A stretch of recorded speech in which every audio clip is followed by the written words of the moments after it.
Je l'ai perdu dans une pièce remplie de gens qui m'appelaient autrefois monsieur. La réunion a duré 12 minutes, 12 minutes pour effacer 10 ans de ma vie. Aucun cri, aucune dispute, juste un vote. 4 mains se sont levées contre moi. Des gens que j'ai embauchés, des gens en qui j'avais confiance, des gens que j'ai construits.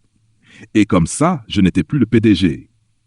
Mais ce n'est pas à ce moment-là que j'ai compris que j'avais tout perdu. C'est ce qui s'est passé ensuite. Je suis retourné à mon bureau, ou du moins ce qui était le mien. Le couloir semblait plus froid, plus silencieux, comme si le bâtiment était déjà passé à autre chose sans moi. J'ai atteint la porte, j'ai pris une respiration, j'ai passé ma carte. Rien. J'ai réessayé. Toujours rien. Puis je l'ai vu. Une petite lumière rouge clignotante. Accès refusé. 10 ans, et je ne pouvais même plus ouvrir ma propre porte. À travers la vitre, j'ai vu quelqu'un à l'intérieur, assis sur ma chaise, détendu, à l'aise, souriant. La même personne en qui j'avais le plus confiance. La même personne que j'ai élevée. La même personne qui m'a remplacé en moins de 12 minutes. C'est à ce moment-là que j'ai compris que ce n'était pas soudain. C'était planifié. Je me souviens du début. Pas de bureau, pas d'argent, pas d'équipe, juste une idée et une conviction que personne d'autre ne voyait. J'ai travaillé la nuit, manqué des anniversaires, ignoré les gens qui tenaient à moi. Pas parce que je ne les aimais pas, mais parce que je croyais en quelque chose de plus grand. J'ai tout construit à partir de rien. Chaque client, chaque contrat, chaque opportunité. Et lentement, j'ai fait entrer des gens. Je leur ai fait confiance. Et un jour, ils ont tout pris. La plupart des gens se seraient battus. Appelé des avocats, révélé la vérité, demandé justice. Moi non. J'ai souri et je suis parti. Ils pensaient que j'étais fini. Ils pensaient que me retirer était la fin. Mais ils n'avaient pas compris quelque chose. Je n'ai pas perdu le contrôle. Je l'ai abandonné. Il y a des années, avant même qu'ils arrivent, j'ai pris une décision silencieuse. Je n'ai jamais tout mis au même endroit.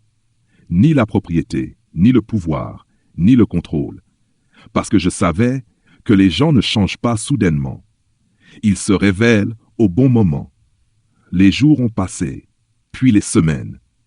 Je suis resté silencieux, invisible, mais j'observais tout.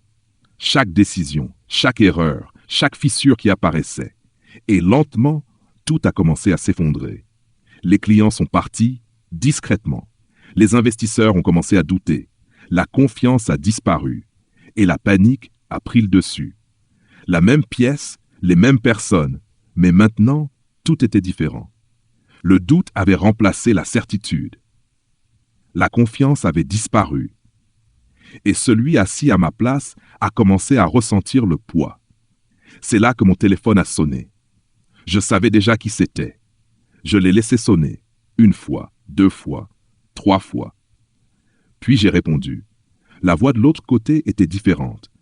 Plus de confiance, plus de contrôle, juste de la pression. Ils avaient besoin d'aide, de mon aide. Je n'ai pas répondu tout de suite. J'ai laissé le silence parler. Parce que maintenant, tout avait changé. Je suis retourné dans le bâtiment. Mais cette fois, c'était différent. Personne ne m'a arrêté. Personne ne m'a questionné. Parce qu'ils savaient. Je n'étais pas là pour demander. J'étais là pour leur rappeler. Ils ne m'ont pas renvoyé.